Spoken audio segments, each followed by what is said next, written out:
Baik, mari kita mulai kuliah fisika modern ini dengan pembahasan mengenai gelombang atau persamaan Schrödinger. Jadi, tunggu sebentar.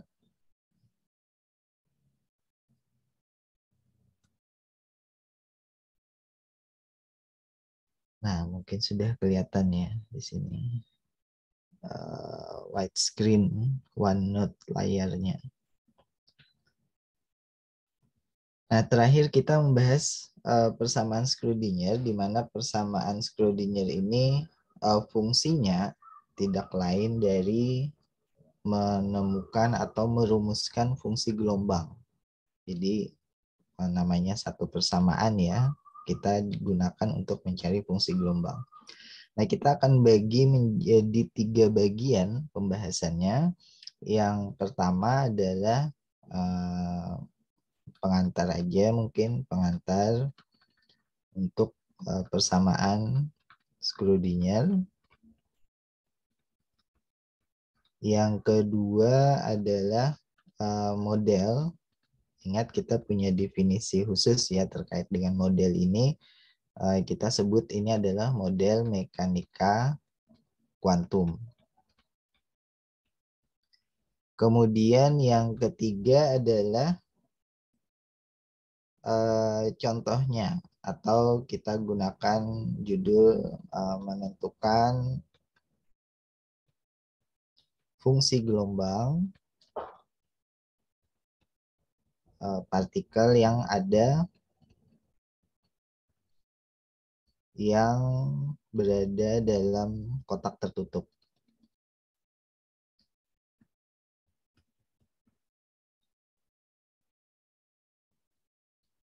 Dalam kotak tertutup. Nah, mengapa spesifik sekali? Karena kita baru pembahasan awal di fungsi gelombang gitu. Kalau kita ambil contoh yang real, misal di atom hidrogen, nanti pembahasannya ada di fisika kuantum. Jadi kita benar-benar masih pengenalan awal terkait dengan fungsi gelombang. Nah, fungsi gelombang yang kita bahas di hari Selasa kemarin itu adalah salah satu contoh ya, itu contoh fungsi gelombang begitu. Fungsinya juga sangat sederhana kemarin itu. Dan macam-macam.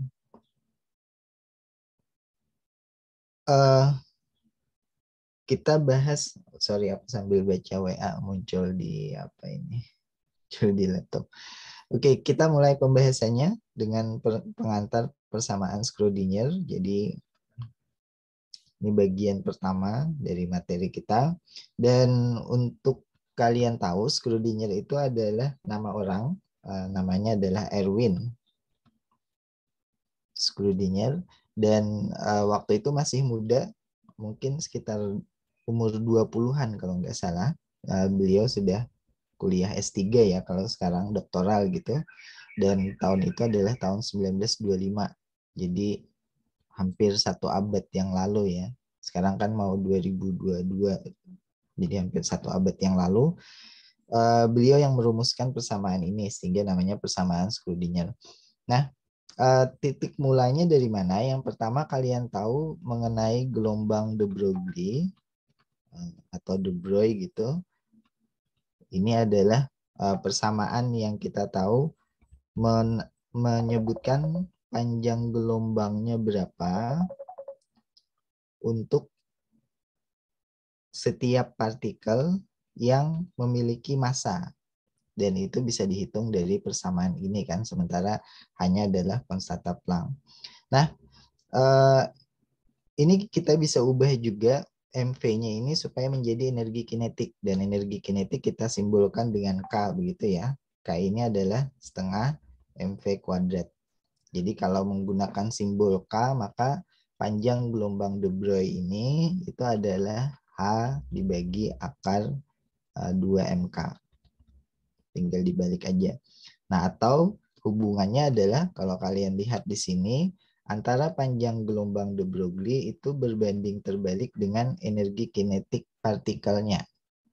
Jadi semakin tinggi energi kinetik partikelnya, semakin kecil pula panjang gelombang de Broglie-nya. Nah, selain itu, acuan dari Bapak Erwin Schrödinger dalam merumuskan ini adalah rumusannya harus bisa memprediksi hasil eksperimen.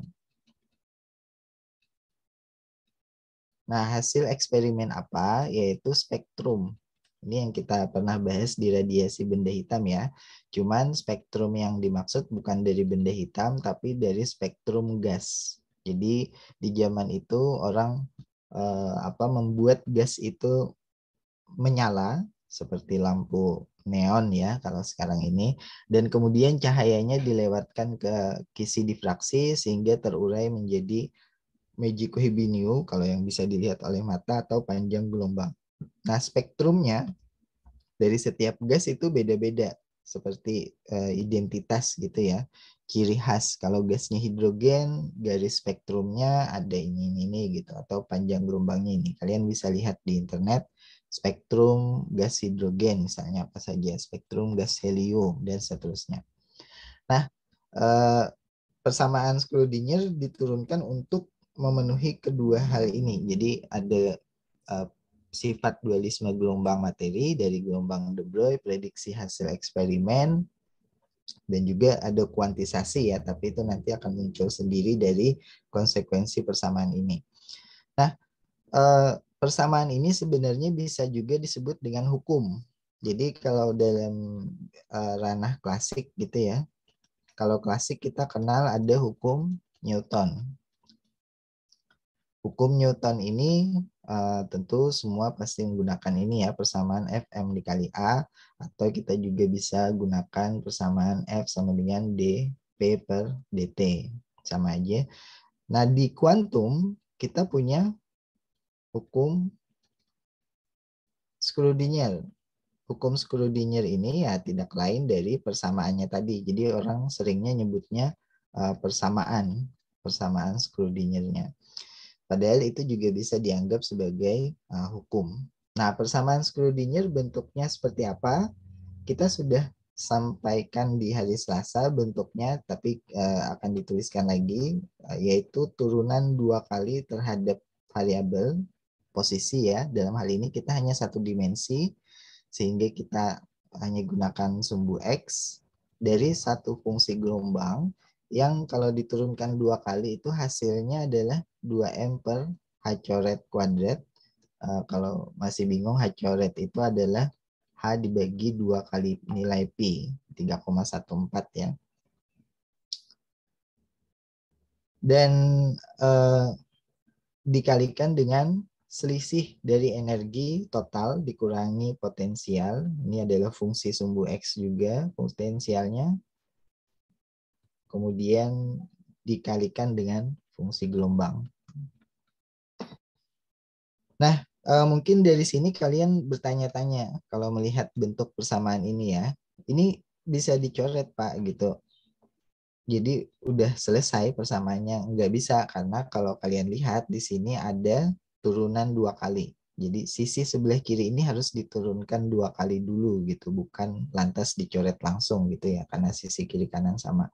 Ini diturunkan 2 kali dan ini adalah kalau kita nyebutnya di matematika fisika ini persamaan diferensial orde 2. Dan persamaan diferensial ini solusinya solusinya adalah sebuah persamaan, yaitu fungsi gelombang tadi persamaannya. Sama halnya seperti solusi dari persamaan ini, misal 2x sama dengan 6. Ini solusinya bagaimana? Ini solusinya adalah x sama dengan 6 bagi 2 atau 3. Nah, ini karena persamaannya sederhana, solusinya adalah angka. Nah, sementara itu untuk persamaan diferensial orde 2 seperti yang kita bahas ini, solusinya adalah sebuah persamaan juga, yaitu fungsi gelombang. Jadi, tujuan utama dari persamaan Schrödinger adalah untuk mendapatkan fungsi gelombangnya bagaimana. Nah, tetapi ingat, fungsi gelombang ini tidak dapat diukur. Jadi ini yang kita sebut dengan model ya. Mungkin kita masuk sekarang ke pembahasan yang kedua, B, model mekanika kuantum.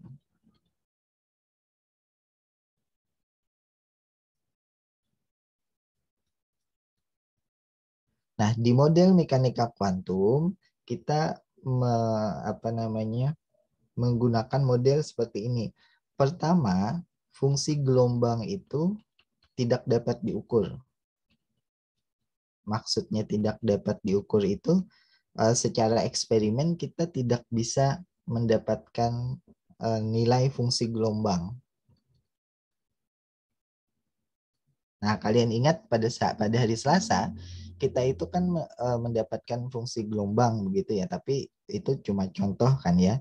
Nah, yang bisa diukur dari eksperimen itu adalah nilai energi dari partikelnya, mungkin potensialnya, mungkin posisinya, dan kita ingat terkait dengan posisi, ini berarti adalah berkenaan dengan mutlak kuadrat ini, yaitu kita sebut sebagai apa saat itu? Ini adalah rapat peluang. Peluang apa? Peluang untuk menemukan posisi dari partikel kuantum atau objek kuantum. Jadi memang fungsi gelombangnya tidak dapat diukur di eksperimen, tetapi yang dapat diukur di eksperimen adalah kemungkinan menemukan partikel kuantumnya. Dalam hal ini kita harus kuadrat mutlakkan nilai fungsi gelombang.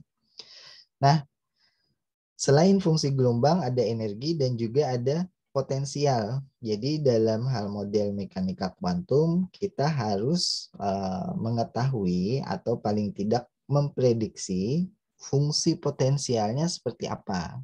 Nah, apa yang dimaksud dengan potensial? Potensial itu maksudnya ya energi potensial yang terkait begitu ya. Kita tahu bahwa energi total itu secara klasik juga seperti ini ya, itu adalah energi kinetik ditambah energi potensial. Jadi satu partikel kuantum itu selalu berada dalam energi potensial dari luar. Nah, energi potensial ini bentuknya tentu macam-macam, tergantung dari lingkungannya. Apakah partikelnya berada di dalam atom hidrogen atau partikelnya berada di dalam kotak kosong seperti yang akan kita bahas. Bentuknya pun kalau kita plot misalnya ini sumbu X, ada posisi ujung di bagian kanan ini adalah XR misalnya, kemudian posisi ujung di bagian kiri adalah XL, kemudian fungsi potensialnya anggaplah macam-macam gitu ya, seperti ini boleh. Dan di sini adalah dinding penghalangnya misal seperti itu, sehingga elektron atau partikel kuantum apapun yang dimaksud itu berada di antara dua dinding XL dan XR ini. Nah, yang namanya potensial kan boleh naik turun, tapi yang namanya energi total, ini misal energi totalnya ini harus tetap konstan. Sementara energi potensialnya bisa naik turun. Nah, selisih dari energi total dengan energi potensial, misal di titik X sama dengan sini ya, XL plus delta X misal, itu adalah energi kinetiknya. Jadi kalau kalian lihat di sini ada selisih jarak antara energi total dengan energi potensial, itu adalah nilai energi kinetik. Nah, ini salah satu contoh di mana energi potensial tadi adalah fungsi dari X. Oke, kalau kalian lihat persamaan Schrödinger yang di atas, ini kan ada NE besar dikurangi U. Nah, ini tidak lain daripada energi kinetiknya. Jadi yang ada di depan ini adalah energi kinetik dari objek kuantum atau partikel yang sedang diteliti tersebut. Nah, kalau sudah diprediksi atau sudah istilahnya dicoba gitu ya, bahwa fungsi potensialnya seperti ini nih. Dengan fungsi potensial tersebut, kita gunakan persamaan Schrödinger ini. persamaan Schrödinger gitu ya, sehingga kita dapatkan fungsi gelombangnya. Dari fungsi gelombang kita dapatkan nilai energinya. Dan nilai energi ini karena harus dibandingkan dengan hasil eksperimen, dan kita tahu ya hasil eksperimen bahwa energi dari foton yang lepas dari spektrum radiasi, fotonnya itu terkuantisasi. Berarti syaratnya bahwa persamaan ini itu benar, itu hasil energi yang diprediksinya itu paling tidak terkuantisasi saat membahas atom hidrogen misalnya ya. Jadi itu yang dilakukan oleh fisikawan saat itu ketika persamaan Schrödinger diberikan, mereka hitung untuk atom hidrogen misalnya, dan mereka dapatkan bahwa nilai energinya memang terkuantisasi. Jadi kalau kita ingat untuk sebuah atom hidrogen ada 0, ada minus 13,6, ini satuannya elektron volt gitu ya, energi satuan elektron volt. Ini energi di tingkat pertama atau N sama dengan 1 adalah minus 13,6. Kemudian tingkat kedua ada lagi kan, dan ini ada jaraknya, dan inilah yang dimaksud dengan terkuantisasi. Nah, persamaan Schrödinger menghasilkan rumusan fungsi gelombang elektron dalam atom hidrogen. Nah, biasanya penurunan rumus untuk elektron dalam atom hidrogen itu dibahas di fisika kuantum. Jadi mata kuliah kita bertahap gitu ya, ada fisika modern, ada pengantar kalau nggak salah, ada pengantar fisika kuantum, ada fisika kuantumnya. Nah, di fisika kuantum ini yang akan dibahas fungsi gelombang dari elektron dalam atom hidrogen. Oke, nah selain dari ini, model yang kita gunakan dalam mekanika kuantum itu apa yang kita sebut dengan kondisi batas. Jadi atau dalam bahasa Inggrisnya adalah boundary condition. Atau kita terjemahkan menjadi kondisi batas. Nah, dalam hal kondisi batas ini ada beberapa poin. Yang pertama, ini kondisi yang membatasi fungsi gelombang ya, maksudnya begitu. Yang pertama adalah fungsi gelombangnya sendiri itu harus merupakan fungsi yang kontinu. Kontinu itu berarti fungsinya nggak putus-putus. Kalian mungkin pernah melihat fungsi yang seperti ini ya, naik turun gitu. Di satu titik X dia ke bawah, fungsinya di titik X yang lain dia ke atas gitu, X1, X2 gitu ya. Ini bukan fungsi yang kontinu. Fungsi yang kontinu itu smooth seperti ini, turun kayak gitu ya, terus naik lagi. Nah, ini kontinu. Yang kedua adalah nilai dari fungsi gelombang tersebut. Nilai dari fungsi gelombangnya ini harus bernilai 0 di posisi yang rasanya secara fisik tidak mungkin berada di situ gitu ya. Kalau kita bahas partikel di dalam kotak, berarti di luar kotak tidak ada partikelnya dong gitu. Jadi fungsi gelombangnya harus 0. Nah, itu syaratnya. Jika mungkin kita tambahkan ya, jika X rasanya tidak mungkin nih, tidak mungkin ditempati. Nah, kondisi batas yang lain adalah fungsi gelombangnya,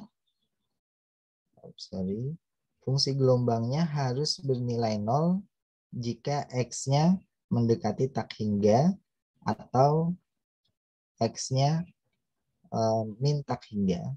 Maksudnya X-nya mendekati tak hingga itu kalau diukur di posisi X yang sangat jauh, tentu tidak ada partikel kuantum di sana karena partikel kuantumnya kan di dalam kotak begitu. Sehingga otomatis kita mendefinisikan fungsi gelombangnya harus 0 di luar kotak yang jauhnya tak hingga. Nah, ini masuk akal kan.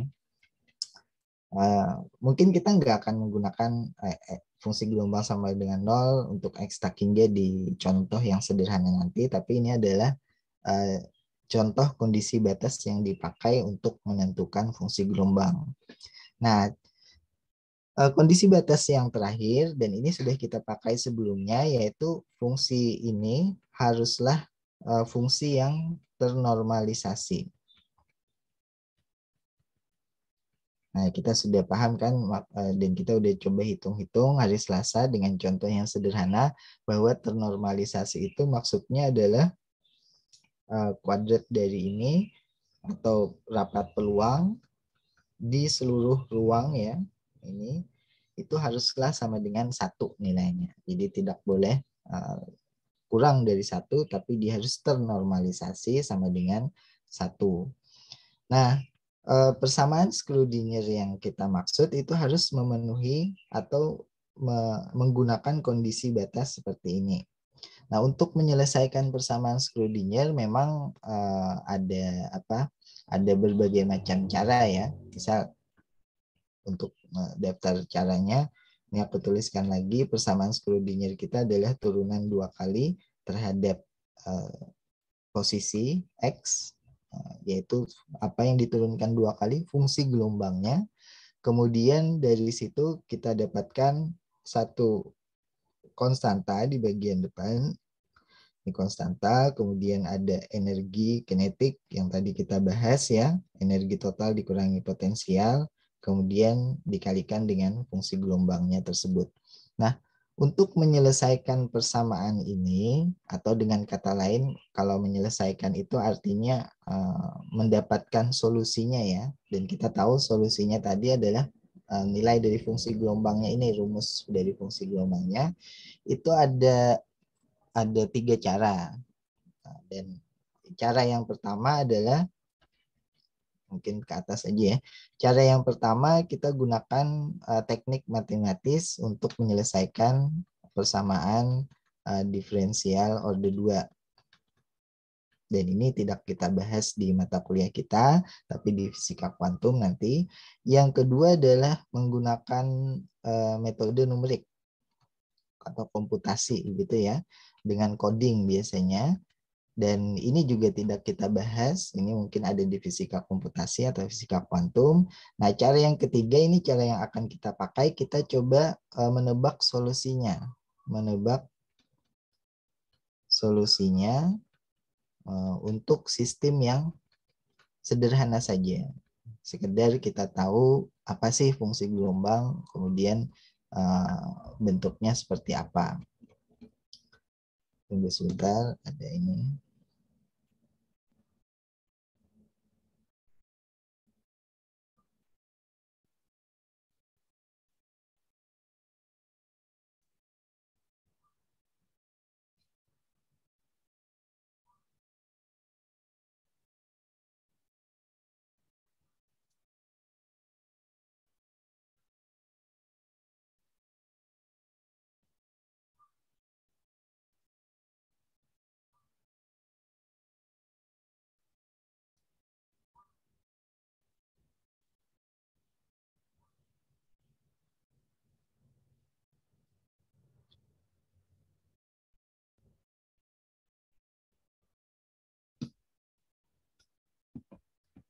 Oke, kita akan gunakan cara yang ketiga, yaitu kita coba menebak nih solusinya apa, karena sistem yang kita pakai itu sederhana aja. Nah, solusi dari persamaan Schrödinger ini secara umum itu ada 2. Mungkin kita ingat misal persamaan kuadratik. Nah, ini intermezzo, misal di samping sini kita punya persamaan kuadratik bx plus c sama dengan 0 begitu ya. Ini solusinya ada 2, yaitu X sama dengan 1 berapa, dan X sama dengan 2 berapa. Ini solusi ya yang kita maksud. Nah, begitu juga dengan persamaan Schrödinger, solusinya ada 2, yaitu ada, kita sebut aja misal si 1X, dan ini kita tambahkan ya, kita jumlahkan dengan si 2X. Dan tentu ada bobot untuk masing-masing fungsi ini. Bobotnya adalah konstanta. Kita tuliskan misal konstantanya A dan B. Sehingga fungsi gelombang totalnya itu adalah si X. Nah, ini kita sebut dengan solusi umum dari persamaan Schrödinger. Mungkin supaya ingat, ini adalah solusi umum persamaan Schrödinger-nya. Nah, ingat solusi tadi maksudnya adalah menemukan persamaannya begitu ya.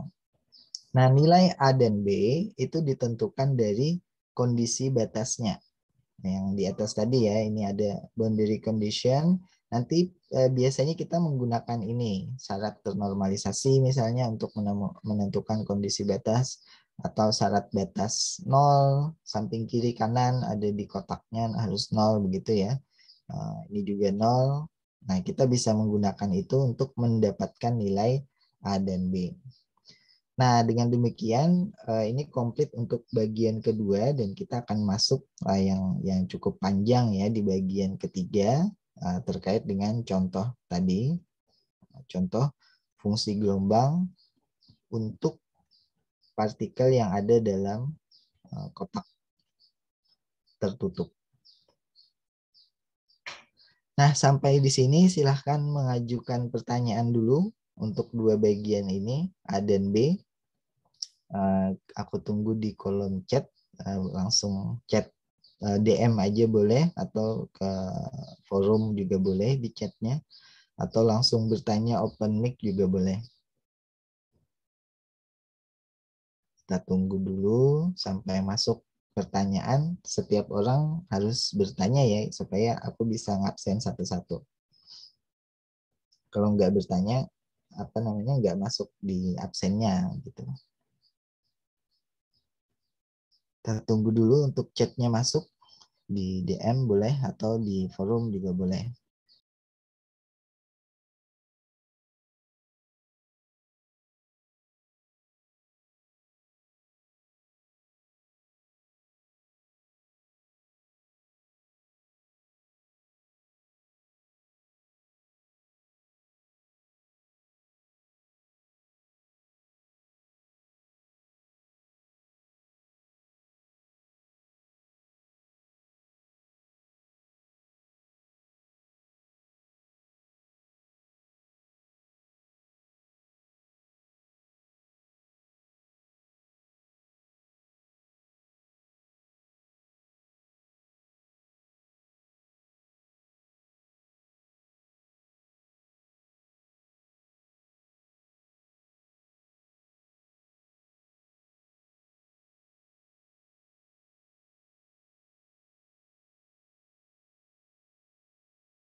Oke, sudah ada satu pertanyaan dari hasil solusi persamaan Schrödinger tadi, yaitu fungsi gelombang ya, bisa didapat apa? Yang didapat itu adalah pertama, yang paling kelihatan awal ya, pasti yang didapat itu adalah nilai energi dari partikel tersebut.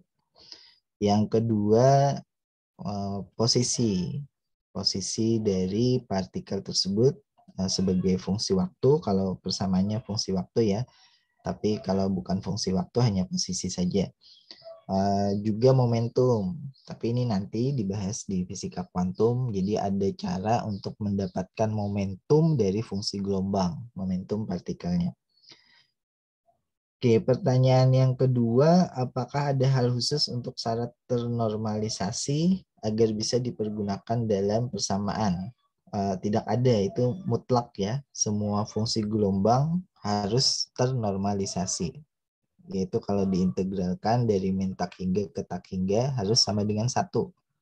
Artinya peluang bendanya harus ada gitu. Kalau sama dengan 0, peluang bendanya tidak ada. Jadi enggak mungkin. Oke, kita tunggu lagi pertanyaan yang lain.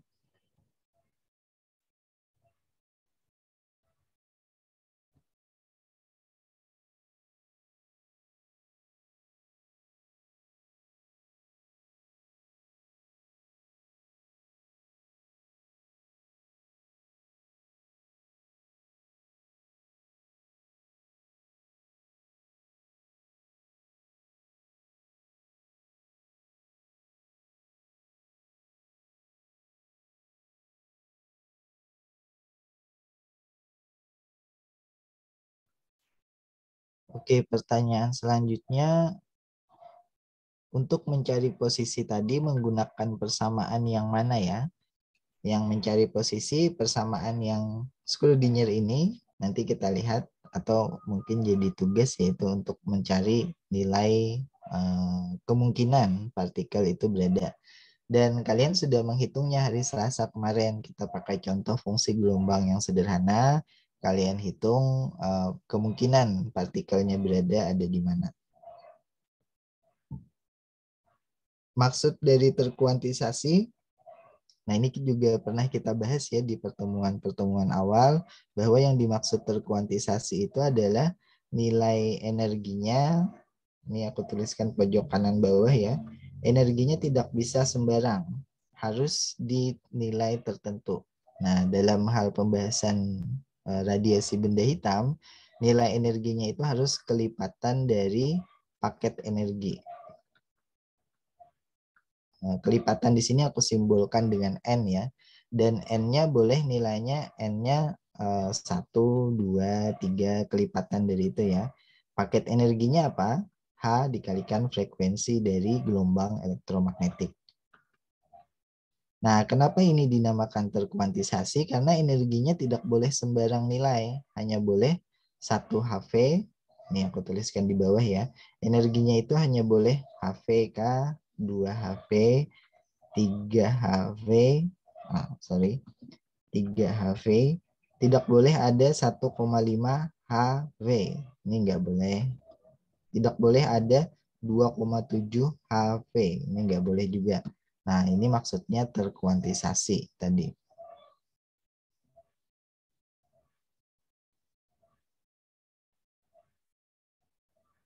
Dari solusi umum persamaan Schrödinger semua persamaan fungsi gelombang. Ya.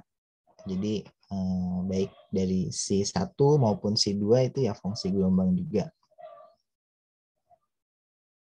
Energi dan potensial yang didapat tadi untuk elektron atau yang lain juga, untuk semua objek kuantum. Nah, jangan lupa objek kuantum itu kan kita punya definisi kan hari Selasa kemarin, bahwa objek kuantum itu adalah objek yang panjang gelombang de Broglie-nya itu sebanding dengan ukuran dari objek tersebut. Nah, nanti kita ada istilah koresponden ya. Tapi itu nanti setelah pembahasan fungsi gelombang. Jadi bisa elektron, bisa proton, neutron, objek kuantum begitu ya. Atau partikel apapun yang sedang dibahas. Atom hidrogen kah, dan seterusnya.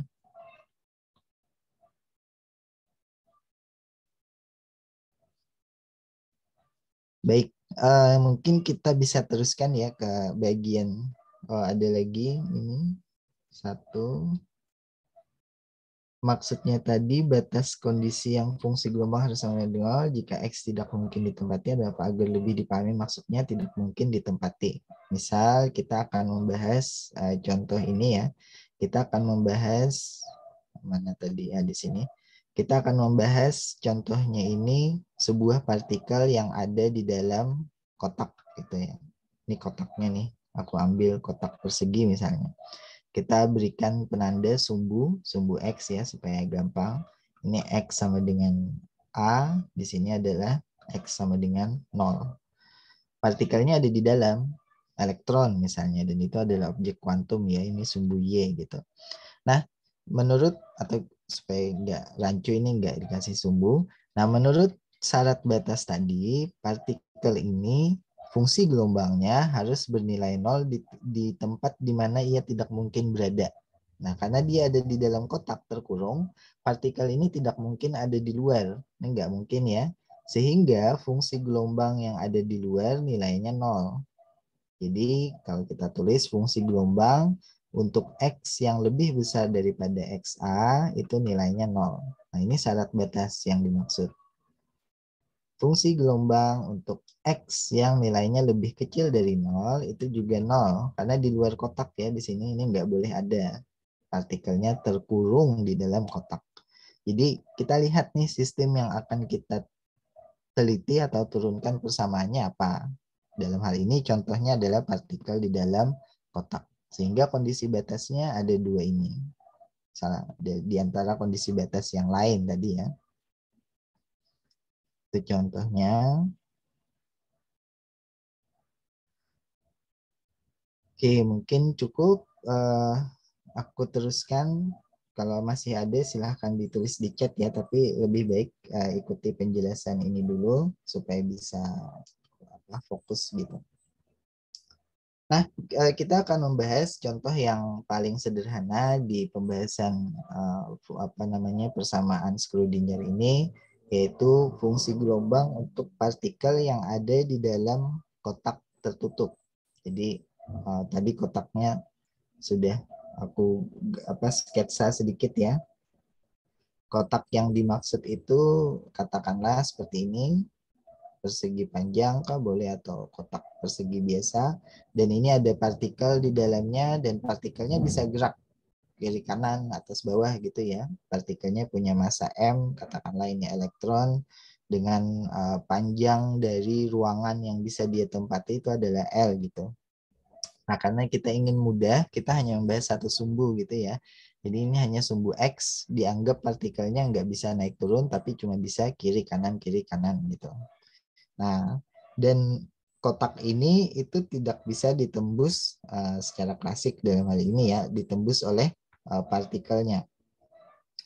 Nah, pertanyaannya adalah fungsi gelombang dari partikel yang seperti ini, yaitu partikel yang ada di dalam kotak sebagai fungsi sumbu X, karena kita hanya satu dimensi saja ya, itu apa fungsinya? Yang namanya fungsi kan perkalian konstanta, bisa sin, bisa eksponensial, macam-macam ya. Yang kedua adalah pertanyaannya energinya berapa saja. Dan ingat energi tadi biasanya dan syaratnya kalau memang benar itu harus terkuantisasi. Jadi kita lihat energinya terkuantisasi. Kemudian pertanyaan selanjutnya adalah terkait dengan posisi. Posisi di mana kita peluangnya paling besar untuk menemukan partikel tersebut. Katakanlah ini elektron ya, paling besar, peluang paling besar menemukan partikel. Nah, ini tiga pertanyaan yang yang kita bisa tanyakan, dan ini biasanya yang diukur oleh eksperimen itu adalah energi dan posisi partikelnya ada di mana. Jadi ada dua variabel ini. Sementara secara perumusan matematis kita bisa dapatkan nilai rumusan fungsi gelombangnya. Nah, yang pertama yang harus kita lakukan, ingat tadi kita harus menetapkan atau merumuskan bentuk dari ini potensialnya. Jadi kalau ini aku kasih bilangan ya, ini yang harus dilakukan adalah pertama bentuk potensialnya atau perumusan potensialnya seperti apa. Kita tahu persamaan Schrödinger itu kan seperti ini nih. Ini yang aku kotaki ya. Kita ingin mencari si X kan, kita mencari E gitu. Kita harus inputkan paling tidak bentuk potensialnya yang kita duga itu seperti apa. Ini bentuk potensialnya adalah fungsi ini yang kita maksud. Jadi pertanyaannya atau jadi yang harus kita tentukan di awal itu adalah bentuk dari fungsi potensialnya itu bagaimana. Nah, karena ini hanya satu dimensi, tentu harusnya lebih mudah ya bentuk dari fungsi potensialnya. Pertama, kita bisa gunakan sumbu X seperti ini. untuk acuan saja ya. Dan ini kotaknya tadi dari 0 sampai L begitu ya. Berarti kita ambil sini tanda 0, di sini tanda L. Kemudian karena ini fungsi potensialnya yang harus kita cari, maka paling mudah, potensial yang paling mudah kita hitung itu adalah yaitu potensial yang nilainya 0. Jadi di dalam atau di antara 0 posisi X sama dengan 0 dan posisi X sama dengan L itu potensial di dalamnya 0. Ini contoh paling mudah gitu ya. Tentu kalau kita membahas elektron di dalam atom kita nggak bisa potensial 0. Tentu potensialnya adalah potensial dari inti atomnya. Biasanya potensial inti atom itu bentuknya kayak gini nih. Nah, kayak gitu. Ini inti atom di tengah, ini potensialnya. Nah, itu kalau kita membahas contoh yang kompleks, rumit gitu. Nah, ini kita contoh sederhana saja. Di dalam kotak tersebut kita modelkan potensialnya sebagai 0. Sementara di luar kotak ini, yaitu di batas sini ya, ini nilai U-nya itu sampai ke tak hingga. Sementara di sini juga nilai potensial di titik L ini juga sampai ke tak hingga. Sehingga tidak mungkin partikel ini bisa keluar dari kotak ini. Nah, ini kan sama seperti model yang kita gunakan ya. Partikel dalam kotak dia nggak bisa keluar. Di sini potensialnya kita bikin sangat tinggi tak hingga di sisi 0 sama dan di sisi L. Sehingga kotak partikelnya tidak mungkin keluar. Ini artinya di dalam atau di antara 0 sampai L atau di dalam kotak, partikel tersebut punya energi kinetik yang sama dengan E, yaitu energi total ya, karena U-nya sama dengan 0. Ingat, E total kita adalah K di plus U. Jadi kalau U-nya kita set sebagai 0, maka seluruh energi yang dimiliki oleh partikel tersebut itu adalah energi kinetik, atau dalam hal ini kita simbolkan dengan K. Jadi mungkin supaya kalian ingat, ini ada di dalam kotak daerahnya ya. Sementara dari sini ke sana itu di luar kotak. Di luar kotak. Ke kiri juga begitu ya. Ini di luar dari kotaknya. Nah, jadinya kita bisa sekarang menerapkan kondisi batas gitu. Kondisi batas kita tadi, ingat ada beberapa kondisi batas ya, terutama ini C-nya harus sama dengan 0 atau fungsi gelombang sama dengan 0 di posisi yang tidak mungkin ditempati. Sehingga kita bisa tuliskan di sini bahwa untuk kondisi batas yaitu fungsi gelombangnya sebagai fungsi X itu harus sama dengan 0 untuk X lebih dari L dan juga untuk X kurang dari 0. Ini karena di luar kotak partikelnya nggak mungkin ada, sehingga fungsi gelombangnya kita tetapkan di sini sebagai 0. Nah, selain itu, pada saat partikelnya persis di posisi L, di sini gitu ya, ini dinding nih, tidak mungkin ada partikel di situ. Kenapa? Karena dia nempel ke dinding jadinya gitu ya. Sementara partikel tersebut tidak mungkin nempel di dinding. Dia hanya berada di dalam kotaknya saja. Sehingga posisi X sama dengan L, fungsi gelombangnya juga sama dengan 0. Mungkin kita tulis seperti ini. Untuk X sama dengan L, fungsi gelombang juga bernilai 0. Begitu juga dengan sisi yang sebelah kiri ya, yaitu untuk si X sama dengan 0, maka nilainya juga sama dengan 0. Nah, bagaimanakah fungsi gelombangnya bisa ditentukan dari kondisi batas ini? Seperti yang tadi kita sebutkan di awal, bahwa cara kita itu adalah menebak-nebak nih, kira-kira yang memenuhi kondisi batas ini fungsi gelombangnya bagaimana. Nah, untuk memudahkan kita, persamaan Schrödinger-nya udah kita lebih baik kita sederhanakan ya. Tadi nilai potensial ini untuk partikel yang terkurung dalam kotak itu nilainya 0, sehingga sekarang persamaan Schrödinger kita menjadi lebih sederhana, yaitu turunan 2 kali terhadap posisi apa yang diturunkan fungsi gelombang ya, di sini terhadap fungsi gelombang terhadap X gitu. Di depannya ada 2M, jangan lupa U-nya sudah 0 sehingga kita hanya punya energi dibagi H coret kuadrat dikalikan fungsi gelombangnya. Nah, ini ini persamaan Schrödinger kita. Jadi lebih sederhana karena nilai potensialnya sekarang sudah diset sama dengan 0 di dalam kotak tadi. Oke, nah untuk memudahkan lagi kita ambil analogi simbol yang lebih sederhana di sini. Ini sesuai dari yang di buku bukunya Nike untuk fisika dasar. Ini kalau diturunkan 2 kali, psi itu adalah sama dengan satu konstanta di bagian depan. Ini konstantanya kita simbolkan sebagai beta dikalikan dengan fungsi gelombangnya. Jadi dalam hal ini maksudnya beta kuadrat itu adalah 2ME dibagi dengan H coret kuadrat. Nah, ini hanya untuk memudahkan saja. Nah,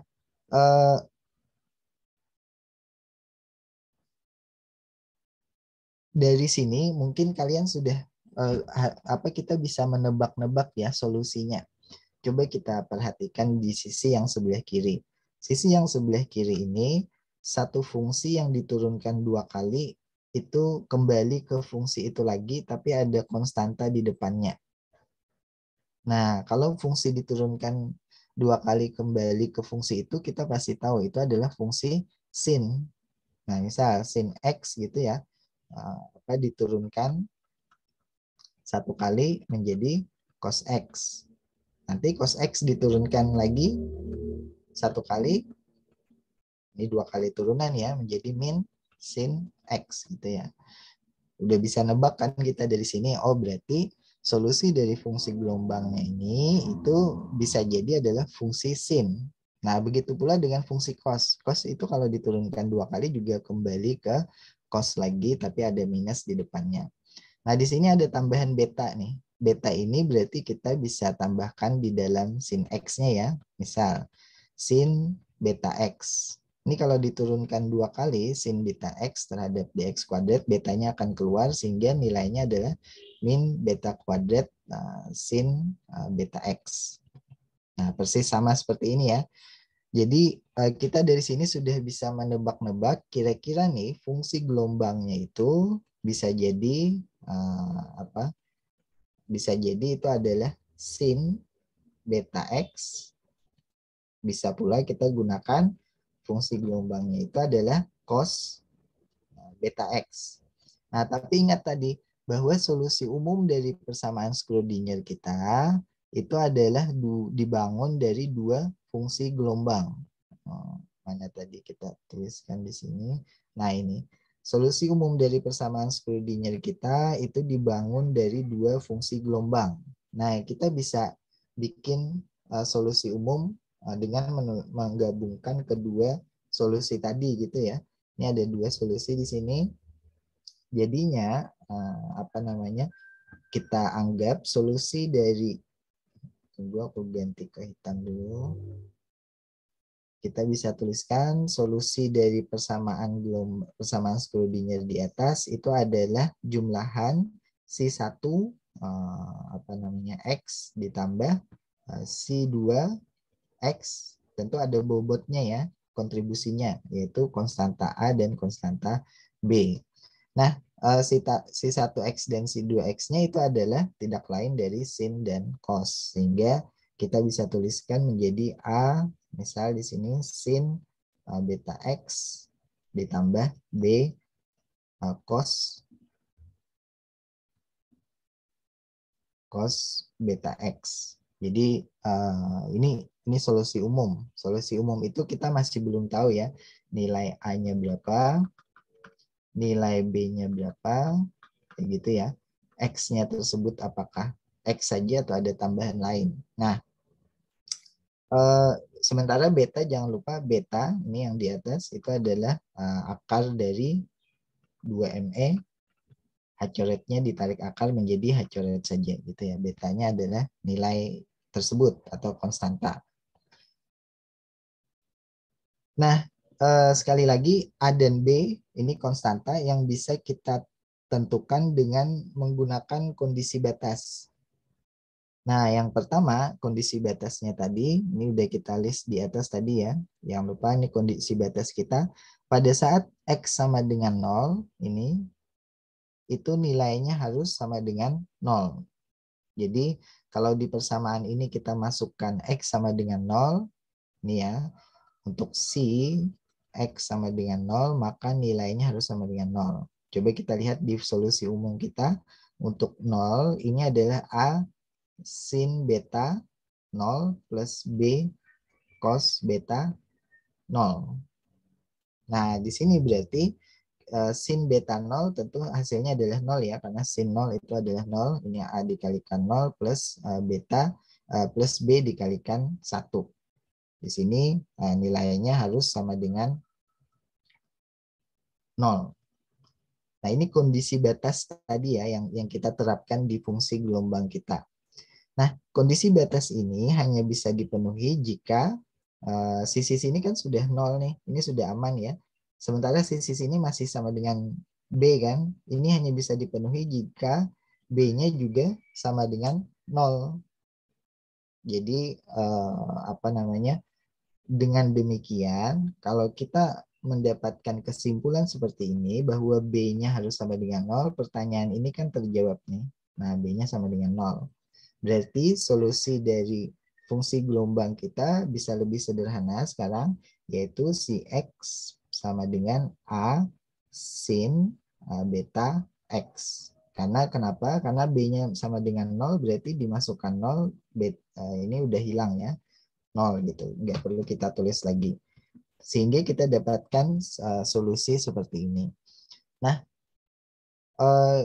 ini salah satu contoh bagaimana kondisi batas menentukan fungsi gelombang yang boleh kita miliki atau fungsi gelombang yang nanti akan sesuai dengan data eksperimen. Kemudian ingat pula tadi syaratnya adalah fungsi gelombang ini pada saat X sama dengan L dia juga harus bernilai 0. Sehingga kalau kita masukkan lagi C pada saat X sama dengan L ini harus nilainya 0. Artinya A sin beta L ini harus nilainya 0. Nah, kondisi ini untuk menghasilkan fungsi gelombang yang sama dengan 0 itu bisa kita dapatkan jika A-nya juga sama dengan 0. Nah, tapi kalau A-nya sama dengan 0, ini ya di atas tadi, A-nya sama dengan 0, lantas fungsi gelombangnya nggak ada dong. Itu nggak mungkin ya. Jadi solusinya tentu bukan A sama dengan 0, tetapi solusinya adalah sin dari beta L-nya itu harus sama dengan 0. Jadi karena ini persamaannya harus sama dengan 0, berarti yang inilah nilai yang harus sama dengan 0. Nah, kira-kira sin beta L itu bisa sama dengan 0 dengan syarat apa? Jangan lupa fungsi sin itu kan bisa 0 kan? Pertama, kalau sudutnya kita ingat ya sin theta misal pojok kiri dilihat sin theta bisa sama dengan 0 itu kalau tetanya sama dengan 0 derajat ya kan, sin 0 adalah 0 atau tetanya adalah 180 derajat maka sin theta juga sama dengan 0.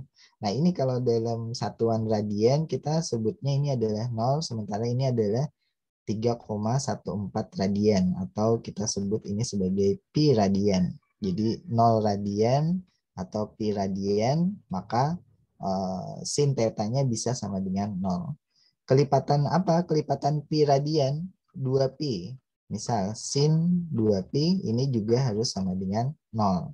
Gitu ya. Sin 2pi ini yang enggak lain adalah sin 0 derajat, tidak lain dari sin 0 derajat atau sin 0 radian gitu ya. Ini pasti 0.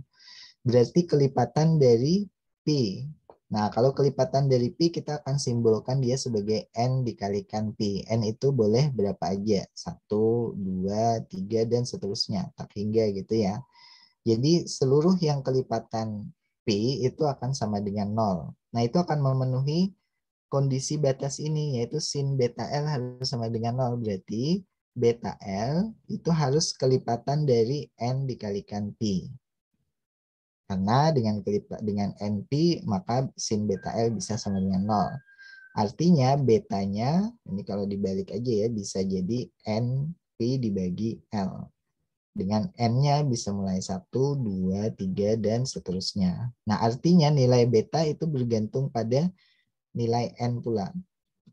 Nah, kita dapatkan di sini fungsi yang kondisi batas yang menyebabkan syarat dari fungsi gelombangnya memiliki variabel tertentu, dan di sini variabelnya ingat apa ini artinya? Terkuantisasi. Nah, ini salah satu aspek dari fisika kuantum ya, harusnya terkuantisasi, dan udah muncul nih di sini. Betanya nilainya terkuantisasi. Nah, jangan lupa beta tadi itu adalah nilai apa? Nih, beta itu adalah akar dari 2ME dibagi H coret. Artinya apa? Kalau M dan H coret konstan, yang terkuantisasi itu adalah N-nya, energinya. Jadi energi di bagian atas itu di dalam akar itu berarti terkuantisasi juga, kelipatan dari 1, 2, 3, dan seterusnya. Nah, sehingga solusi persamaan Schrödinger-nya kita tuliskan lagi ya, ini lanjut di bawahnya. Sehingga solusi persamaan Schrödinger-nya sebagai fungsi X tadi itu adalah A sin beta, tapi betanya ada banyak ya, macam-macam, N, kita tambah N. Sehingga C-nya fungsi gelombangnya juga ada macam-macam, kita tambah N juga, N kecil di situ ya. Atau kalau kita masukkan A sin betanya tadi adalah ini kelupaan nulis X-nya ya, sin beta X, betanya tadi adalah NP dibagi L, kemudian di sini ada X-nya. Jadi dengan N itu adalah 1, 2, 3, dan seterusnya. Oke, nah ini kita sudah dapat bentuk fungsi gelombangnya, tetapi ada beberapa yang masih belum kita ketahui ya, yaitu nilai A itu berapa, kemudian nilai, kalau L itu adalah panjang dari kotaknya ya, kemudian X itu adalah posisi yang ditanyakan. Oke, energinya belum tahu, dari sini belum terjawab, tapi nilai dari fungsi gelombangnya atau rumus dari fungsi gelombangnya sudah didapat, walaupun konstanta A belum ditemukan. Nah, aku pengen dari kalian ada komentar atau pertanyaan dulu sebelum kita lanjut. Silahkan di DM atau dituliskan untuk di forum, di chat di Zoom ini. Jangan lupa aku mengabsen kalian dari pertanyaan ya, atau dari komentar itu. Bukan dari yang hadir di Zoom saja, tapi kalian harus berinteraksi dengan memberikan pertanyaan atau memberikan komentar. Atau mau tanya langsung silahkan, open mic juga boleh. Mau tulis di chat juga boleh. Kita tunggu beberapa saat sebelum kita lanjut ke bagian seterusnya.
Oke, sudah ada pertanyaan.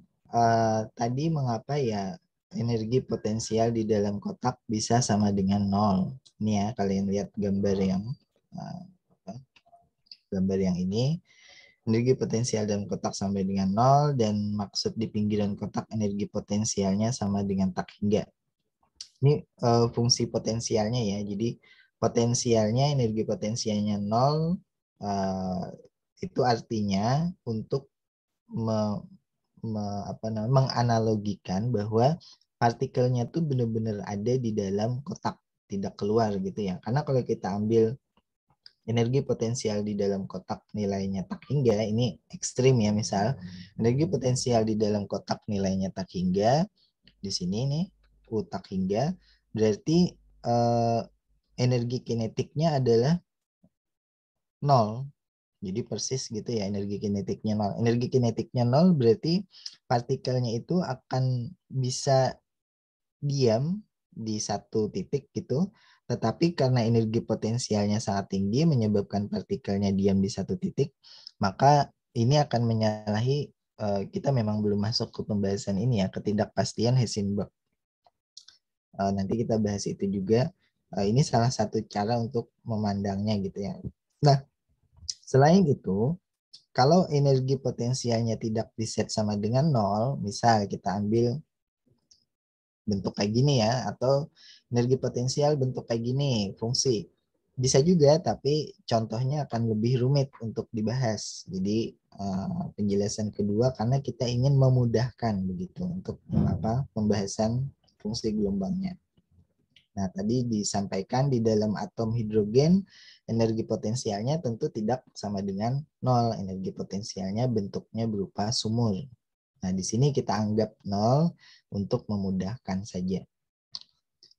Kenapa di sisi kiri kanannya tak hingga? Supaya memastikan bahwa tidak ada kemungkinan partikel tersebut berada di sisi kiri dan kanan sini. Itu ya. Nah, kalau energi potensialnya tidak nol, cara mencarinya bagaimana? Ya, berarti kita harus gunakan persamaan fungsi gelombang yang komplit. Nih ya, fungsi gelombang yang komplit, ada nilai U-nya di sini, kita masukkan saja U-nya itu berapa. Misal, karena untuk atom hidrogen, misal U-nya adalah setengah dari satu konstanta A dikalikan X kuadrat. Ini misal aja ya, seperti ini. Nah, ini berarti ini kita masukkan dalam persamaannya di awal, baru bisa diturunkan lagi.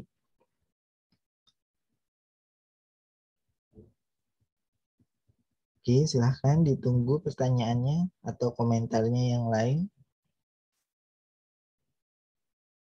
Karena aku mendaftar kehadiran kalian dari interaksi ya, seperti yang aku bilang. Setiap kita mencari atau menebak solusinya untuk nilai beta tadi, ya kita misalkan konstanta untuk memudahkan ya.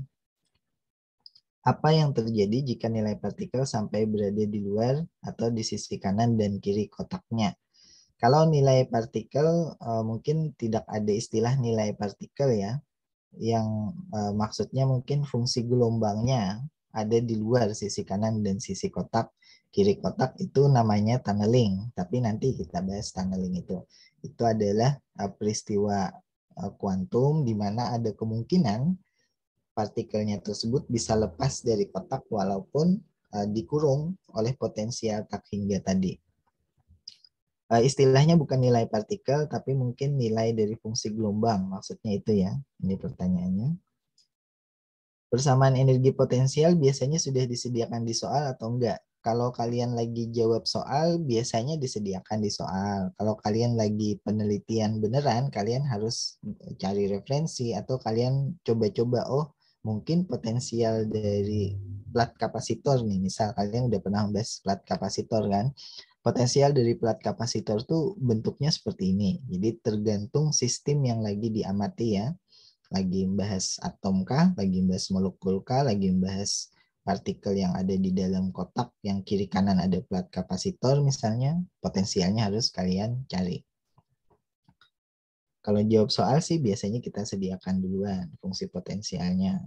Atau kalian temukan dari analogi. H coret itu adalah H per 2Pi. Diketahui nilainya. Iya, boleh. Kadang ini pertanyaan H coret itu H2P. Kalau misalnya ada soal diketahui nilai H, apakah kita masukkan nilai H-nya di akhir? Iya, kadang juga di jawaban kita minta hanya kelipatan nilai H saja, misal nih, nggak perlu dimasukkan juga bisa jadi. Tergantung soalnya ya. Biasanya nyebutnya orang habar, bisa juga habar, itu adalah H per 2P. Tapi aku kadang seringnya H coret gitu, supaya bedain aja sih. Kalau habar itu kan di atas, kalau H coret kayak gini. Nah, itu, tapi kadang orang nyebutnya juga habar. Oke, silahkan ada komentar atau pertanyaan yang lain. Kalau nggak ada, kita teruskan lagi.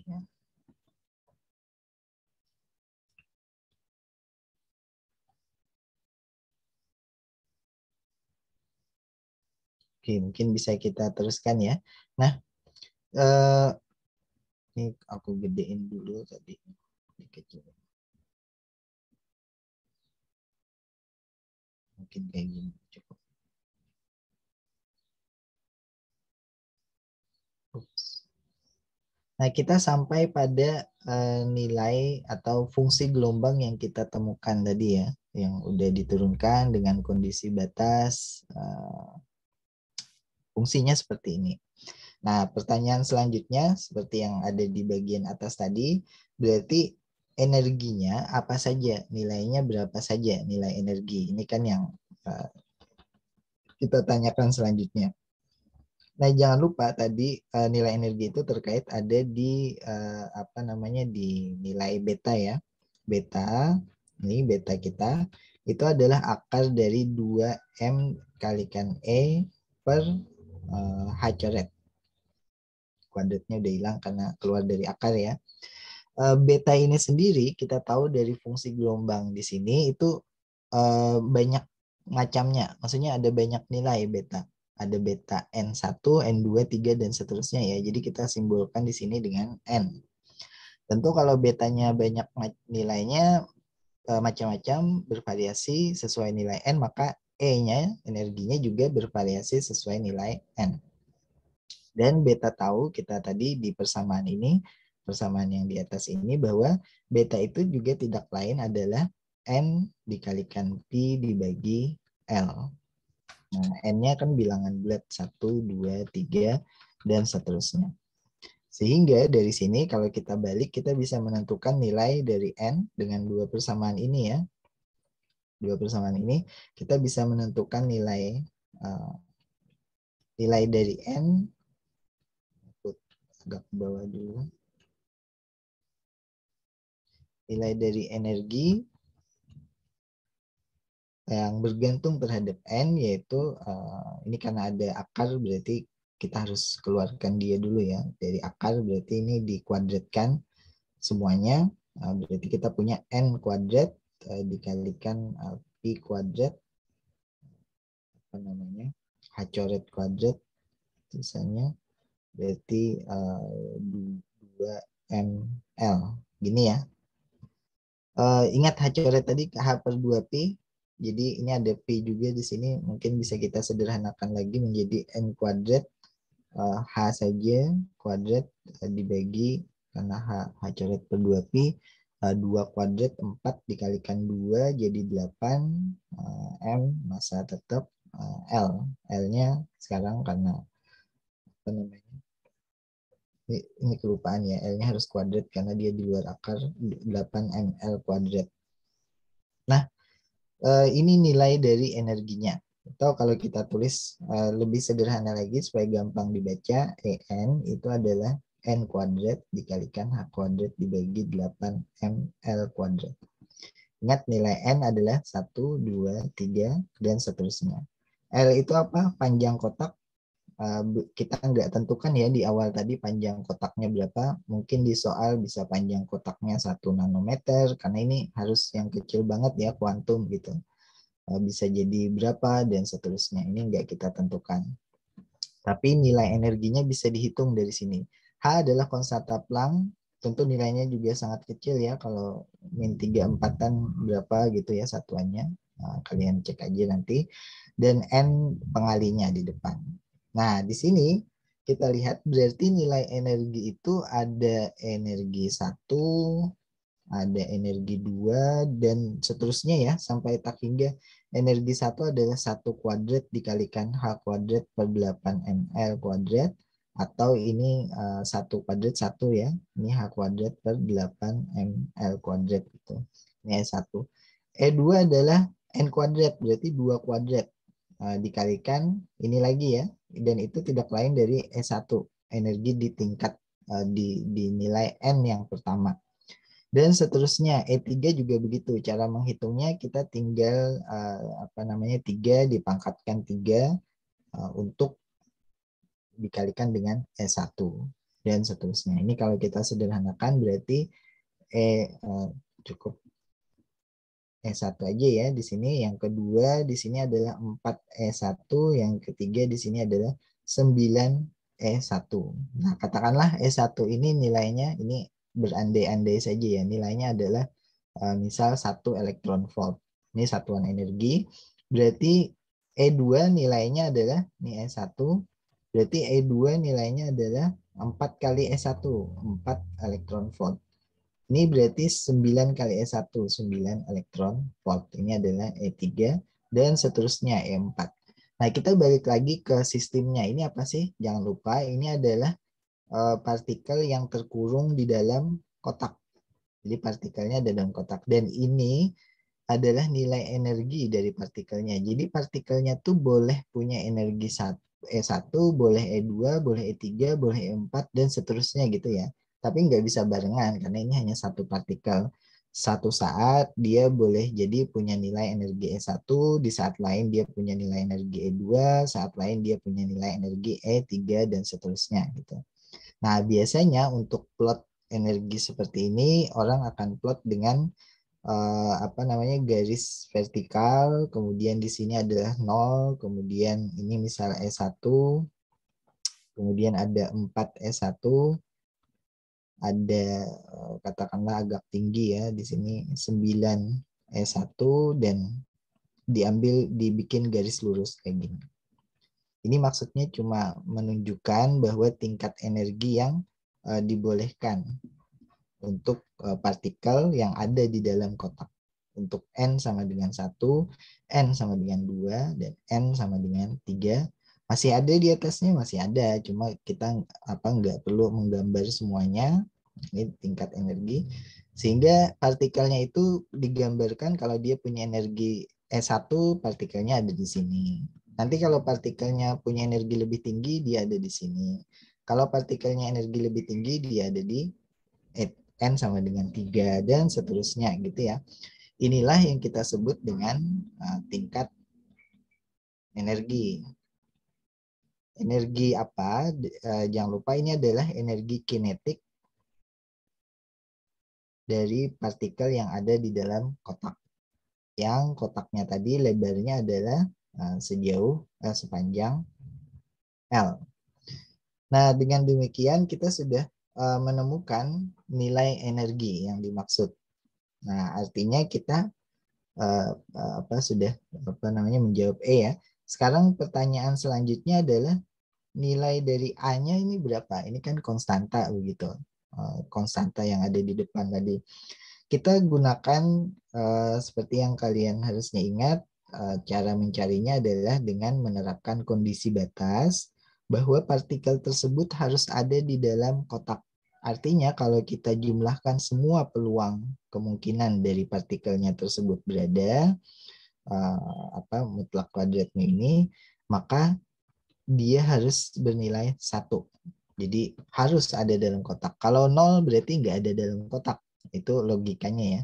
Jadi ini syarat batasnya bahwa rapat peluang, jangan lupa fungsi gelombang kuadrat itu adalah rapat peluang, itu kalau diintegralkan, dijumlahkan di seluruh ruang, dalam hal ini di dalam kotak gitu ya, 0 sampai L itu harus sama dengan 1.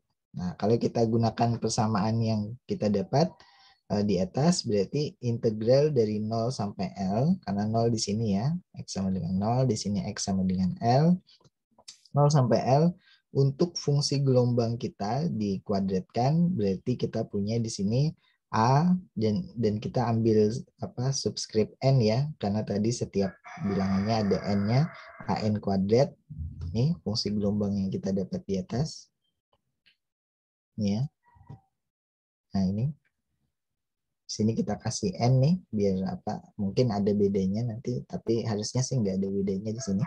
AN kuadrat, kemudian dikalikan sin kuadrat N Px per L, diintegralkan terhadap dx, ini nilainya harus sama dengan 1. Nah, kalau AN kan dia adalah konstanta, sehingga dia bisa keluar dari sini. Nah, kalau kita keluarkan AN, ini adalah, ini tarik akar maksudnya, aku ingin tuliskan tarik akar, karena di sini kuadrat semua dari integral 0 sampai L sin kuadrat N Px per L dx. Nah, ini adalah cara untuk menghitung konstanta di depannya, yaitu AN tadi ya. Dan konstanta AN ini dihitung dengan cara dengan syarat normalisasi sama dengan 1.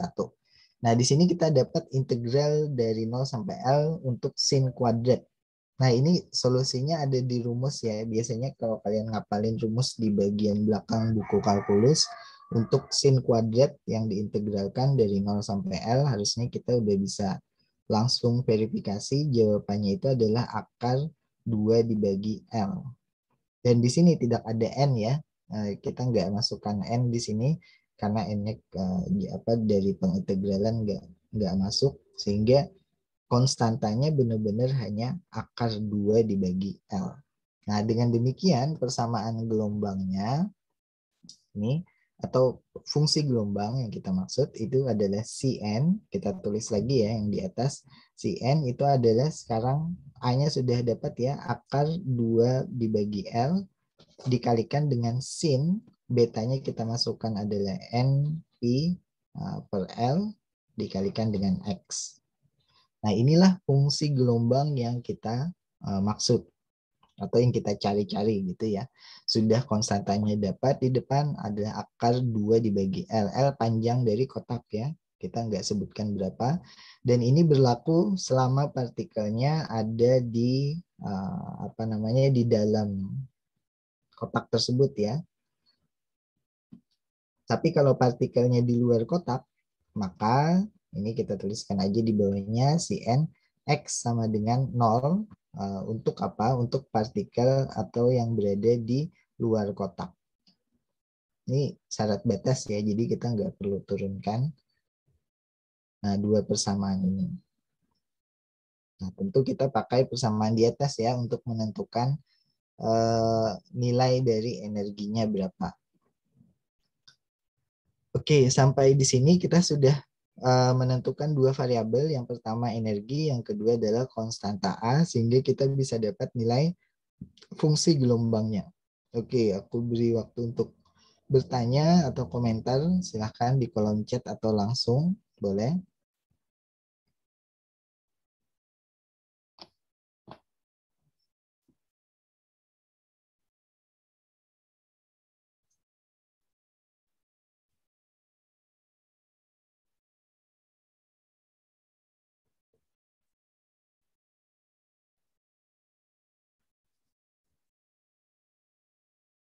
Nah, ingat tujuan kita dalam contoh ini adalah untuk mendapatkan tiga variabel ini ya, yang aku kasih kotak. Fungsi gelombang. Fungsi gelombang, oke, sudah dapat. Energi, sudah. Fungsi gelombang dengan konstanta di depannya ya. Sehingga yang terakhir adalah tinggal menentukan X atau peluang di mana kita bisa mendapatkan partikel tersebut di dalam kotak. Jadi tinggal yang ketiga dari contoh ini. Oke, sudah ada satu pertanyaan masuk. tadi soalnya partikelnya naik turun saja. Kalau partikelnya berpindah kanan kiri itu gimana? Apakah energi potensialnya tetap nol? Nah, ini pertanyaannya kalau diterjemahkan jadinya begini ya. Tadi itu di soal partikelnya geraknya itu dalam satu dimensi yaitu sumbu Y karena naik turun kan dibilangnya di sini. Tetapi kalau partikelnya di sumbu X kiri kanan geraknya gimana? Nah, jadi keliru ya di soalnya kita partikelnya adalah geraknya kiri kanan, makanya sumbu yang dipakai adalah sumbu X. Nah, kalau partikelnya ke atas ke bawah, nah itu pertanyaannya harusnya kalau partikelnya juga bergerak atas bawah seperti ini ya, itu bagaimana solusinya? Berarti kita harus menggunakan persamaan Schrödinger yang turunan parsial. Jadi kita akan menurunkan apa namanya secara parsial dari fungsi gelombang. Nah, turunan yang parsialnya biasanya kita tuliskan sebagai nabla gini ya. Laplacian kita nyebutnya nabla kuadrat dari fungsi gelombang X. Nah, ini sama minus 2ME. Tetapi jangan tulis X juga ya. Di sini kita tuliskan sebagai L atau X, Y, Z biar muncul nih kelihatan. Min 2ME per H coret kuadrat C-nya juga X, Y, Z. Ini tiga dimensi ya contohnya biar umum. Tapi kita menggunakan operator Laplacian. Operator Laplacian ini ya tidak lain turunan parsial dari X kuadrat plus Y kuadrat plus Z kuadrat. Jadi tentu lebih rumit karena ada satu dimensi tambahan. Tapi caranya tetap sama. Apakah energi potensialnya tetap nol? Tentu tetap nol. Karena apa? Kita lihat di sini, setinggi apapun partikelnya naik, dia tetap nol. Tapi ini sumbu X saja ya. Kita harus gambarkan sumbu Y berarti kalau kita ingin menambahkan koordinat Y. Katakanlah sumbu Y-nya ke sana. Jadi itu adalah Y-nya ke arah sana, ini adalah X-nya. Tentu tetap kita set 0.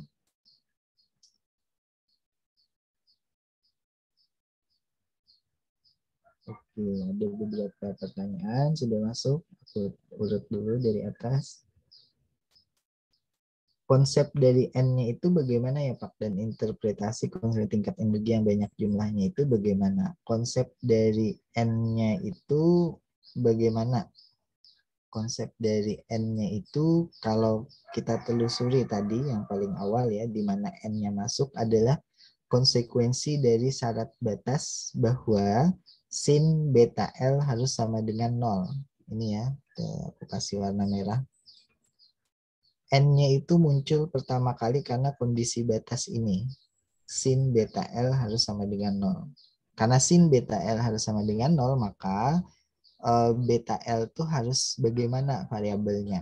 Tentu kalau kita ingat fungsi sin, variabelnya adalah kelipatan dari pi. Sehingga kalau kelipatan dari pi bisa 0, pi, 2pi, 3pi, dan seterusnya ya, bilangan bulat gitu. Nah, itulah muncul N-nya tadi. Dan interpretasi atau konsekuensi dari tingkat energi banyak jumlahnya itu bagaimana ya? Interpretasinya adalah partikel di dalam kotak ini itu punya kemungkinan memiliki energi N1, N2, N3, dan seterusnya ya. N4 sampai N tak hingga. Namun tentu dia nggak bisa apa namanya menempati semuanya sekaligus. Dia hanya menempati satu tingkat energi saja dalam satu waktu. Aku akan ambil interpretasi atau contoh hotel. Hotel itu kan bertingkat. Tingkat satu, ada yang di lantai 1, lantai 2, lantai 3, dan biasanya yang paling mahal tuh lantai yang paling atas, yang ada presidential suite misalnya. Paling luas kamar hotelnya. Nah, lantai paling atas tentu mahal, tidak semua orang bisa di situ ya. Tapi ruangan hotelnya kan tetap ada. Hotelnya tetap ada walaupun kamarnya kosong. Nah itu sama seperti ini. N1, N2, N3, N4 sampai N tak hingga itu tetap ada, tetap tersedia. Hanya saja dia tidak ditempati oleh partikel tersebut. Artinya ada kemungkinan dia naik turun kalau uangnya banyak. Dalam hal partikel, kalau energinya bisa lebih tinggi, partikel tersebut punya energi yang lebih tinggi, maka dia bisa menempati tingkat yang lebih atas lagi, N4, N5, dan seterusnya. Itu interpretasi ya, atau konsekuensi dari tingkat energi yang banyak jumlahnya.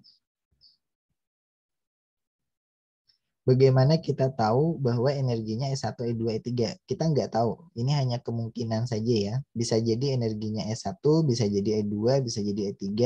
Mungkin kalau ada banyak energi E4 gitu, bisa jadi. Jadi kita tahunya di sini adalah energi yang paling rendah yang mungkin dimiliki itu adalah S1. Kalau kotaknya kita kasih energi dari luar, dipanaskan kah? Atau digoncang-goncangkan kah? Mungkin partikelnya naik ke tingkat energi N2. Nah, pertanyaan ini juga terkait dengan hasil eksperimen ya. Kalau partikelnya jatuh kembali dari tingkat N sama dengan 3 ke tingkat N sama dengan 2, ini ya, partikelnya turun ke sini, maka dia akan melepaskan foton.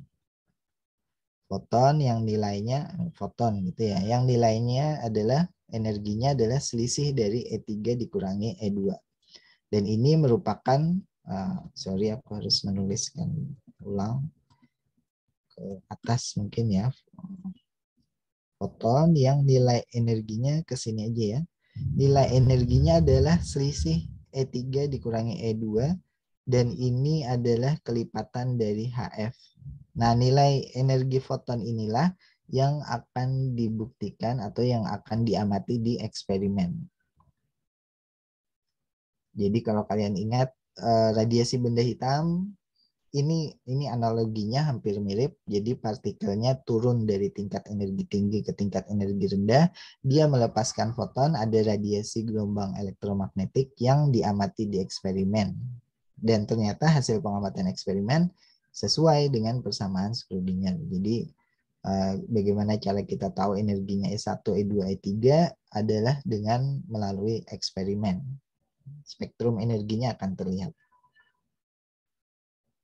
Apakah energi potensialnya berbeda antara yang ada dalam kotak dan di luar kotak? Jika berbeda disebabkan apa? Energi potensialnya berbeda karena sistemnya ya, di dalam kotak kita kurung, di luar kotak ya, nggak boleh ada. Kita sendiri yang bikin model. Jadi disebabkan oleh kita sendiri yang bikin model atas fenomena yang ada di luar ini. Bisa fenomenanya atom, hidrogen, molekul, bisa dalam kapasitor atau dalam kotak analogi ya. Tingkatan S1 4, S1 9, S1 boleh diulang. Nanti bisa lihat rekamannya ya. Kemarin aku belum cek di Zoom, lagi diproses rekamannya, tapi harusnya sekarang udah selesai. Nah, ini juga ada rekamannya. Nanti aku cek di Zoom, kalau udah selesai tak posting di LMS. Tadi kan pertanyaannya E-nya berapa, tapi tadi yang didapatnya E1, E2, E3. Jadi energi yang dicari apakah E-nya itu ditambahkan semua atau cara menjawabnya memang seperti itu. Bukan, kita bukan menambahkan semua E-nya, tapi kita akan sebutkan bahwa nilai energinya bisa jadi adalah E1. Katakanlah kalau kita ambil panjang kotaknya berapa nanti nanometer atau angstrom, ini aku contoh aja ya. S1 1 elektron volt. Kalau kita masukkan nilai L, nilai M, nilai H ya. Bukan ditambahkan S1 tambah 4 E tambah 9 E bukan, tapi di suatu saat kemungkinan partikelnya ada di nilai energi S1. Karena energinya ditambah, misal kita kasih dipanaskan atau ditambahkan digerak-gerakkan, mungkin energinya akan naik ke tingkat N2. Nah, jadi kita bicara bahwa energinya bukan mesti di S1, bukan mesti di E2, tapi ada kemungkinan dia E1, ada kemungkinan E2, ada kemungkinan E3, dan seterusnya. Bukan dijumlahkan pula gitu ya. Nah, di sini kalian mendapati bahwa energi partikel di dalam kotak itu bisa jadi macam-macam ya, bisa E1, E2, E3, tapi tidak pernah energinya 0. Jadi tidak ada yang energinya 0, karena N-nya kita mulai dari 1 tadi.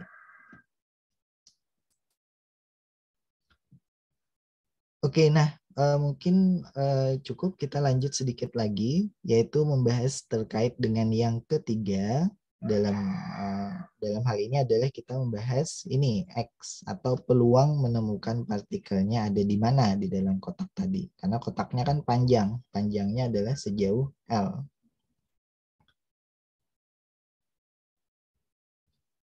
Sebentar.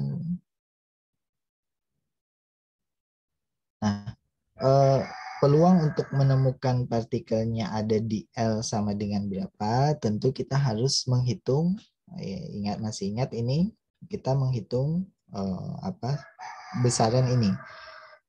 P sebagai fungsi dari X. Dan P ini, aku tambah. Dan P ini adalah rapat peluang. Rapat peluang, yaitu dihitung dari apa? Dihitung dari Cn X kuadrat. Ada N ya tadi, C-nya berarti kita tambahkan saja N di sini. N dihitung dari Cn kuadrat.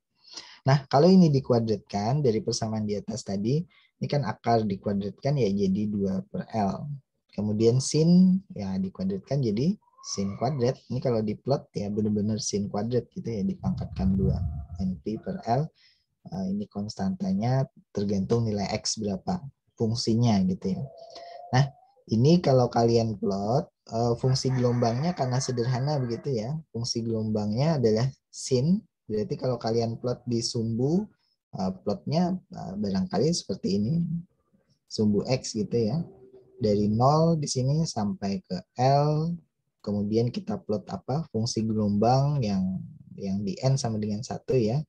Sebagai fungsi X. Untuk N sama dengan 1 berarti sin-nya adalah Pi/L dikalikan X. Pi itu konstanta, L juga konstanta, berarti sin dari X saja sebenarnya kan. Nah, kalau sin dari X saja untuk N sama dengan 1, kalau kita plot berarti hasilnya adalah seperti ini saja. Kemudian untuk yang N sama dengan 2, ini kalian bisa coba juga di software plotting Excel atau yang lebih bagus, mungkin plotting di aplikasi lain. Untuk N sama dengan 2, 2Pi/L dikalikan X, berarti kita dapat fungsi gelombang yang full, satu gelombang gitu ya, untuk L. Jadi bisa didapat kayak gini. Ini kalau diplot fungsi gelombangnya. Kalau yang N sama dengan 3, diplot juga kita fungsi gelombangnya 0 sampai L. Ini fungsi gelombang yang 3 ya, X. Nah, kita bisa dapatkan 2 gunung, 1 lembah kayak gini ya. Ini N sama dengan 3. Sini N sama dengan 2. Jadi ini kemungkinan fungsi gelombang bentuknya seperti ini. Apa N sama dengan 4 ada, tapi kelamaan kalau kita plot semuanya gitu ya. Nah, sekarang pertanyaannya tadi, posisi yang paling mungkin partikelnya ada di mana?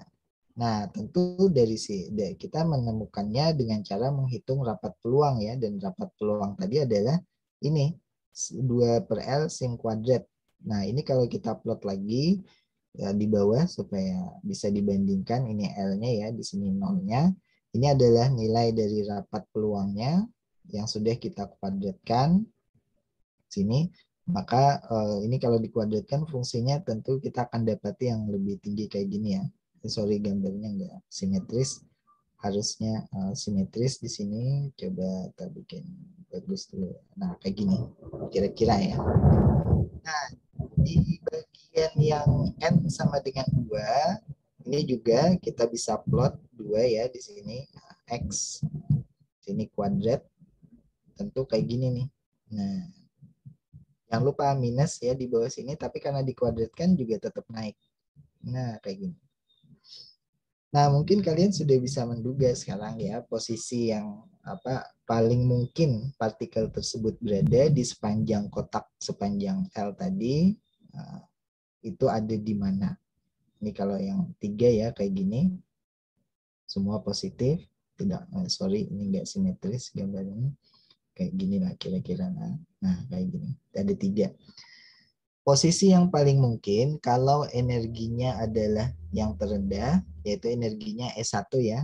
Ini energi E1 ada di sini. Kalau partikelnya memiliki energi E1, maka kita menemukan partikel itu ada di tengah-tengah kotak. Paling mungkin. Kalau energi partikelnya naik menjadi E2, karena dipanaskan kah, karena digoyang-goyang, diguncangkan gitu, maka kita paling mungkin menemukannya ada di 2 titik. Ini setengah, ini bukan setengah ya, ini seperempat. Seperempat L sama 3/4 L. Ada kemungkinan besar kita menemukan elektronnya ada, bukan elektron, partikelnya ya dalam hal ini ada di situ. Kalau energinya lebih tinggi lagi, E3, berarti ada 3 posisi kita bisa menemukannya. Yang paling mungkin, bukan berarti kita langsung menemukannya ada di 3 posisi itu ya, tapi paling sering ketika kita buka kotaknya, paling sering kita akan temukan partikelnya ada di posisi yang paling puncak ini tadi. Ini puncak. Kalau energinya terendah, paling sering di tengah. Jadi untuk mendapatkan partikelnya ya kita lihat bagian tengah gitu. Kita akan dapat partikelnya sering berada di situ. Nah, ini juga analoginya dengan elektron ya. Elektron di dalam atom hidrogen paling sering menemukan di mana? Kalian ingat gambar yang aku sampaikan sebelumnya, itu adalah plotnya untuk 3 dimensi. Oke, sampai sini ada pertanyaan kah? Kita persis di akhir kuliah kita.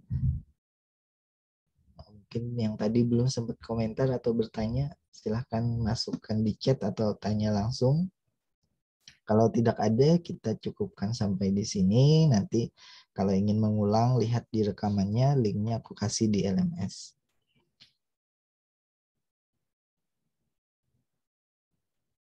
Oke, jangan lupa aku ngecek kehadiran dari pertanyaan atau komentar kalian ya di kolom chat atau langsung boleh juga.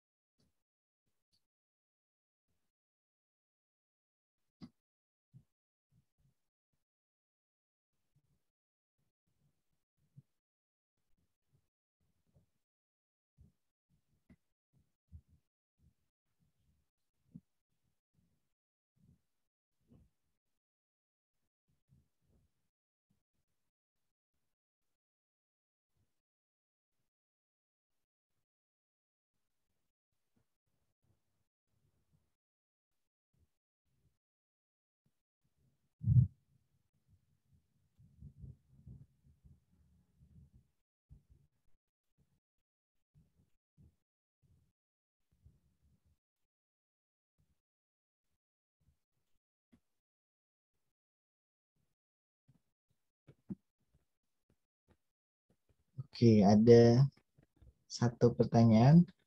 Peluang terbesarnya ada di mana? Peluang terbesarnya kalau partikelnya berada di energi E1 ada di bagian tengah. Ini ya. Kalau partikelnya punya energi E2, peluang terbesarnya ada di 1/4 L dan 3/4 L. Dan begitu seterusnya. Nah, kalau ditanya partikelnya energinya ada di mana, apakah E1, E2, E3, tentu kita nggak bisa jawab, itu hanya kemungkinan, tetapi kalau energinya paling rendah, ya dia ada di E1, ground state, kalau dalam istilah pembahasan di atom gitu ya. Normalnya di ground state, elektron di atom hidrogen normalnya awalnya ada di energi yang paling rendah. Kalau begitu peluang terbesarnya ada di mana? Ada di tengah berarti.